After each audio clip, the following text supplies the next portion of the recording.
Sunan Gunung Jati dikenal oleh masyarakat Jawa sebagai salah satu wali songo yang terkenal dengan cara berdakwahnya melalui jalur politik.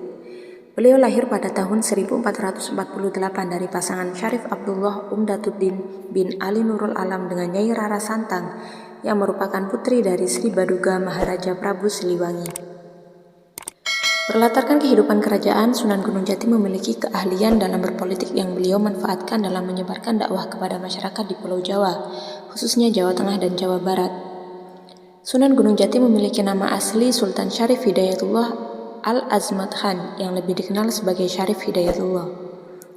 Selama masa berdakwahnya, beliau tetap dipanggil dengan nama Syarif Hidayatullah atau Sultan Cirebon karena beliau menjabat sebagai Sultan kedua di Cirebon pada masa itu. Lantas, dari mana datangnya sebutan nama Sunan Gunung Jati? Berbeda dengan sunan-sunan lainnya yang mendapatkan julukan pada masa berdakwahnya, penamaan Sunan Gunung Jati ini ada setelah beliau wafat. Setelah wafat, beliau dimakamkan di Bukit Gunung Jati yang ada di Cirebon. Berhubung dimakamkan di sana, masyarakat lebih sering memanggil beliau dengan sebutan Sunan Gunung Jati yang memiliki arti Sunan yang dimakamkan di Gunung Jati.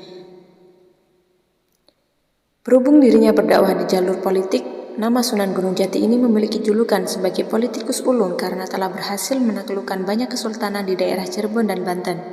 Keahlian beliau dalam berdakwah lewat jalur politik membuatnya diangkat sebagai Sultan Cirebon. Berstatus sebagai Sultan, Sunan Gunung Jati menjadi wali songo satu-satunya yang memimpin pemerintahan secara resmi. Awalnya ada Sunan Giri yang memerintah kerajaan Giri, namun kerajaan Giri tersebut tidak masuk dalam wilayah kerajaan resmi yang ada di Pulau Jawa. Dengan kepiawaiannya dalam berpolitik, Sunan Gunung Jati bisa mengubah Cirebon menjadi pusat industri niaga terbesar di Pulau Jawa. Seiring dengan banyaknya pendatang dan orang yang berdagang di Cirebon, ajaran Islam mulai dikenal hingga ke keluar Pulau Jawa. Saat menjabat sebagai Sultan Cirebon, beliau membangun banyak masjid dan pesantren di daerah Jawa Barat dengan basis dakwah yang berlokasi di Cirebon. Beliau juga menerapkan ajaran Islam dalam setiap transaksi jual-beli, sewa-menyewa, hingga bagi hasil dengan menggunakan akad. Sunan Gunung Jati juga telah mengubah sistem dan struktur kepemerintahan dengan dasar kekuasaan religius yang mengajarkan kalau kekuasaan bukanlah berasal dari manusia, melainkan dari Allah SWT. Ajaran ini membuat pemerintahan yang dijalankan bisa terhindar dari hal-hal buruk atau sifat tidak terpuji yang dilakukan oleh pemegang kekuasaan. Selain memiliki keahlian di bidang politik, Sunan Gunung Jati juga memiliki keahlian lainnya. Tercatat ada 4 keahlian utama yang dimilikinya, yaitu 1. Ahli pendidikan. Sunan Gunung Jati sangat cerdas dan piawai dalam mengajar murid-muridnya, baik itu mengajar ilmu keagamaan hingga keterampilan lainnya. Beliau akan masuk ke dalam pelosok-pelosok desa guna memberikan pendidikan secara gratis kepada masyarakat setempat yang kondisi ekonominya kurang baik.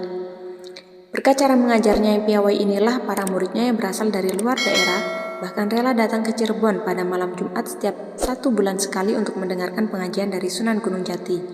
Hingga kini tradisi menggelar pengajian sebulan sekali masih ada dan banyak yang melakukannya meski yang mengajar bukan Sunan Gunung Jati. 2. Ahli bahasa. Sunan Gunung Jati sangat lihai dalam berbahasa, tak hanya bahasa daerah saja tapi juga bahasa asing. Diketahui beliau telah menguasai hingga 99 bahasa. Hal ini dikarenakan beliau merasa harus menguasai bahasa lain supaya memudahkan dalam berkomunikasi, berdakwah, hingga membuat kesepakatan politik nantinya dengan pihak lain. Yang ketiga adalah ahli ilmu kedokteran. Salah satu keahlian yang dimiliki oleh Sunan Gunung Jati adalah ilmu kedokteran. Beliau memiliki keterampilan dalam dunia medis, mulai dari mengetahui penyakit seseorang dengan gejala-gejala yang dimilikinya hingga bagaimana cara pengobatan yang harus dilakukan. Konon ada yang menceritakan kalau beliau pernah bertemu pasangan suami istri yang berselisih paham mengenai perut istrinya yang membesar. Sang suami mengatakan kalau istrinya hamil, sementara sang istri mengatakan kalau dirinya tidak hamil. Mereka pun memutuskan untuk datang ke Sunan Gunung Jati dan saat diperiksa ternyata perut yang membesar tersebut adalah karena tumor. Setelah mengetahui adanya tumor dalam perut tersebut, Sunan Gunung Jati mengeluarkan tumor tersebut tanpa operasi bedah. Yang keempat, ahli strategi perang. Keahlian lain yang dimiliki oleh Sunan Gunung Jati adalah ahli strategi perang.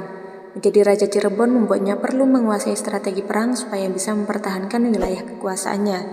Berkat kelihayannya dalam berstrategi perang, beliau berhasil menaklukkan kerajaan Raja Galuh, Kuningan, dan Talaga. Beliau bahkan bisa menguasai Sunda Kelapa. Bisa dikatakan kalau wilayah kekuasaan Kesultanan Cirebon bisa mencapai seluruh Jawa Barat dan hampir separuh Jawa Tengah berkat strategi perang darinya.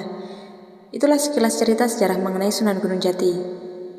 Semoga kita bisa belajar banyak dari kisah hidup memimpin Wali Songo ini.